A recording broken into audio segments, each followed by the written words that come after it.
Nigeria currently has the highest number of poor people in the world. With this very disturbing fact, would things turn around if an economist were the leader of this country? Mr. Tokwe Fatwa obviously thinks so. You're watching Race for Asorok right here on Roots TV Nigeria. I am Gloria Oji Emodi. On this episode, we have a conversation with Mr. Fatwa, who is the presidential candidate for the Abundant Nigeria Renewal Party. We'll be talking to him about his chances of becoming Nigeria's next president. Watch.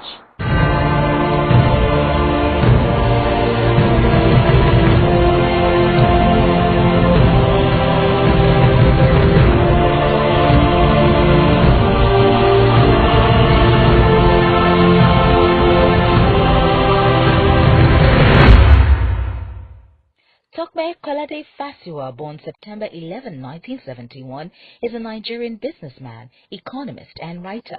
Though regarded as an underdog in the 2019 general elections, Mr. Fasiwa believes his vast knowledge of economic matters qualifies him to be president.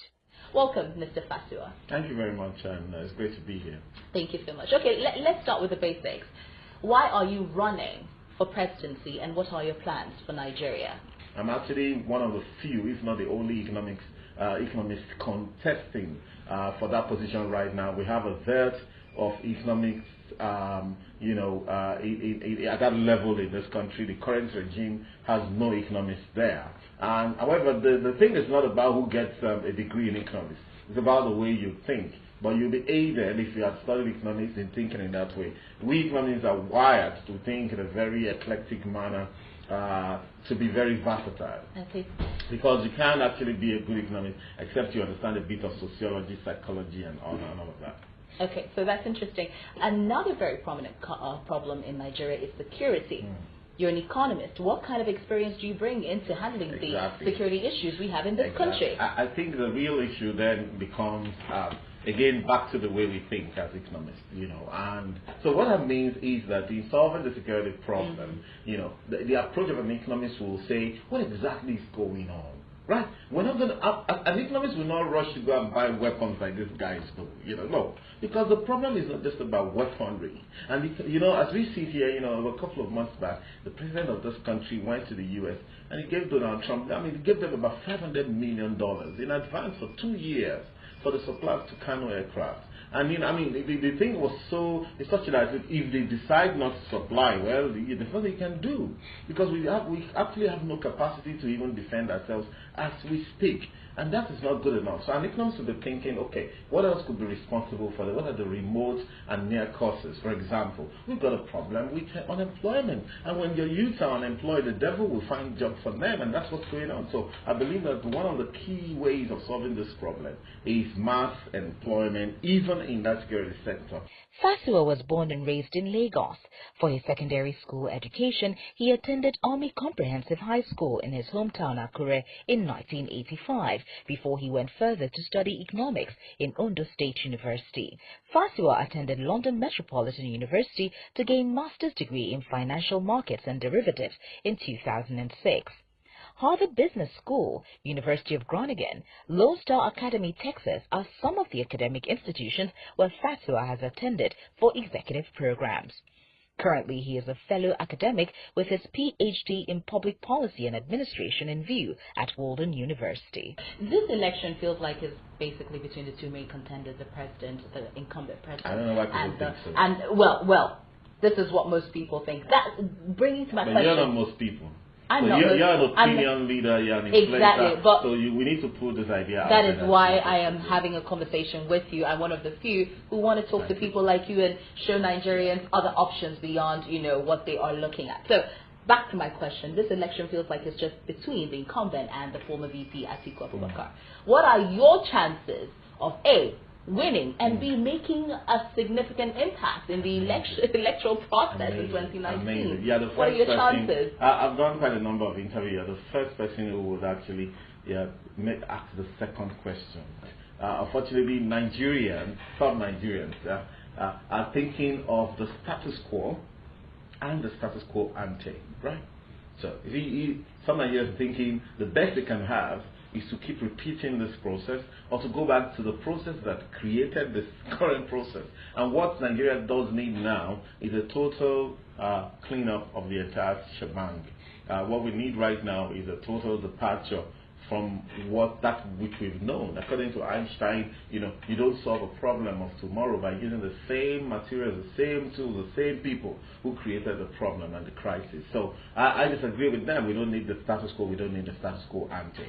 We need something fresh and new. And so, what are my chances of winning? There are two types of winning. The first type of winning is the one people usually think about, but if one thinks more philosophically and a little bit deeply, you realize that there's another type of winning. So the first winning is you go around the country, you beg people, they vote for you. Sometimes they don't even know why they're voting for you. They just vote for you, and then you find yourself sitting in some Aso Villa. But we've seen that happen a number of times in this country, and we've seen that the results that we came out with, the people who get into those Aso Villa, and then they don't know what to do, and then they come and complain, like the gentleman that's there now. All we've heard about is complain and blaming the other guy at every point in time. I still read Pat think something like that yesterday.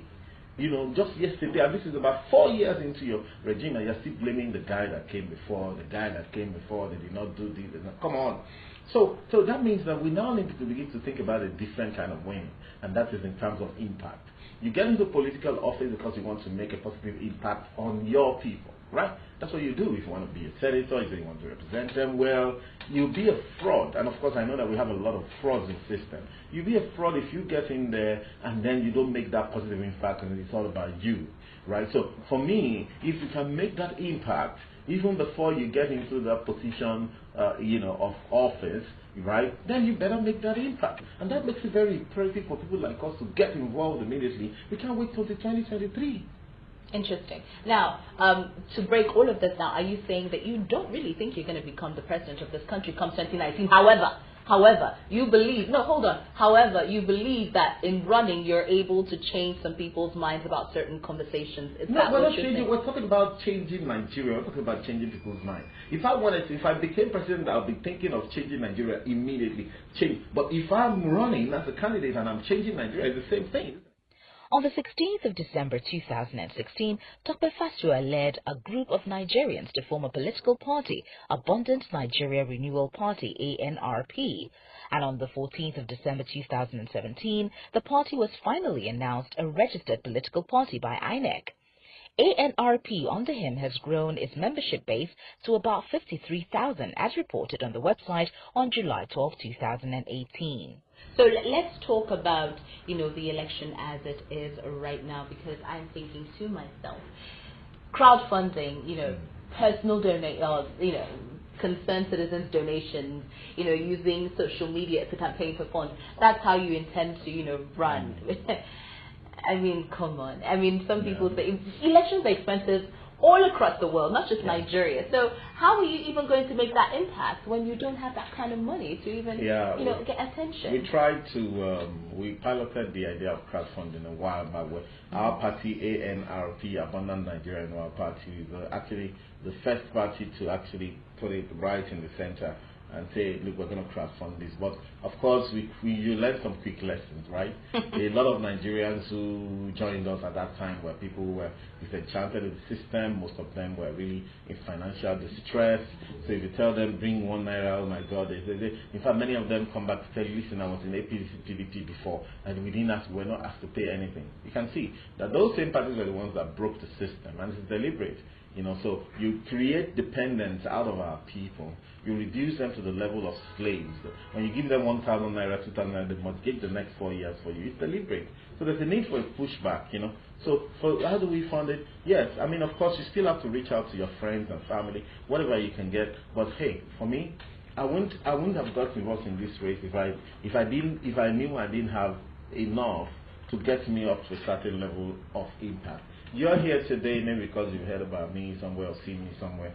That's part of the impact, you know what I mean? But what we're probably not going to be able to do is to visit every ward, every of the 10,000 wards in Nigeria, or every of the local governments, 774 local governments in Nigeria. What I've planned out is that at least the 36 state capitals will be touched, You know, if people can come from some of the local governments in those places, fine. So bringing me to an interesting question, because there are allegations that a lot of people who are running for this, running for, the presidency, the number of political parties that we have and the number of, candidates that are, and we're already seeing some even aligning with certain top contenders as it is. So there are allegations that some people are in this race so that at a critical point they're able to align and probably sell their votes or that. Is that a possibility here? Because you've already said you're about impact and you don't have a lot of money. So is that possible? I'm sorry. I'm an equal opportunity. My kind of torpedo goes round. That's what my friends call me from my name anyway.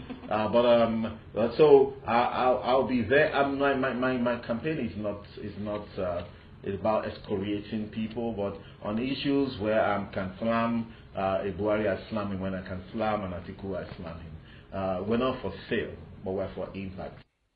Fasua is the founder and CEO of Global Analytics Consulting Limited, an international consulting firm with its headquarters in Abuja, Nigeria. Fasua is married with 3 children. I've thought about this. Now, we put our documents in the space. If you look at the one that the PDP candidate put out. So you think that the PDP plagiarized a bit of your work? It did, yes, it did. Actually, it used something like, I did something like a dashboard, right?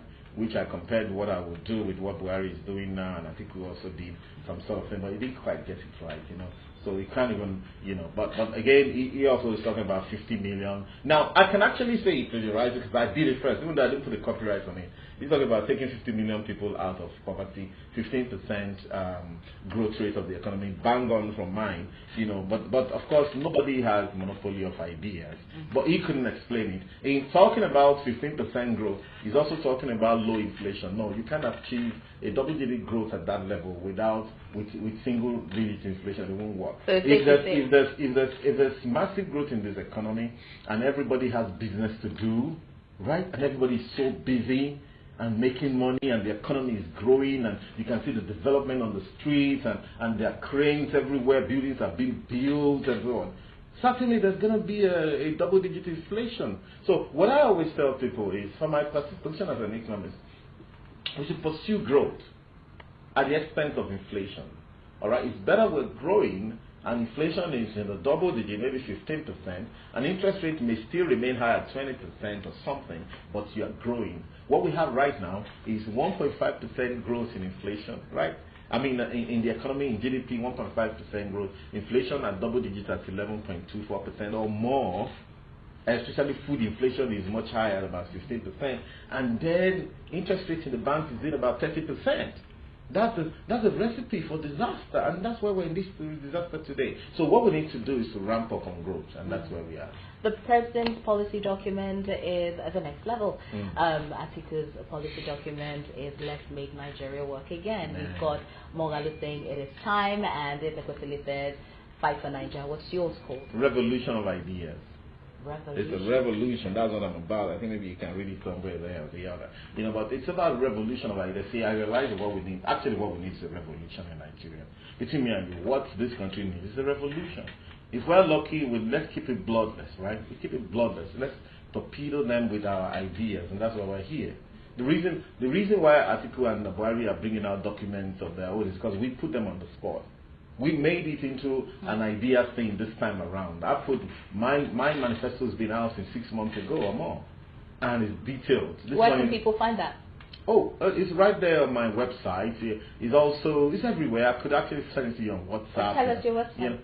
Tokefascia.com. Simple. You can find it at Tokefascia.com. I've got 2. You can also find it at Tokefascia2019.com. Just in 1 minute, tell the Nigerian voter why Asua. Yeah, why me? Because I'm the one who I'm actually the only candidate with the best interest of this country at heart. And I'm thinking about the majority of the people. I'm not elitist.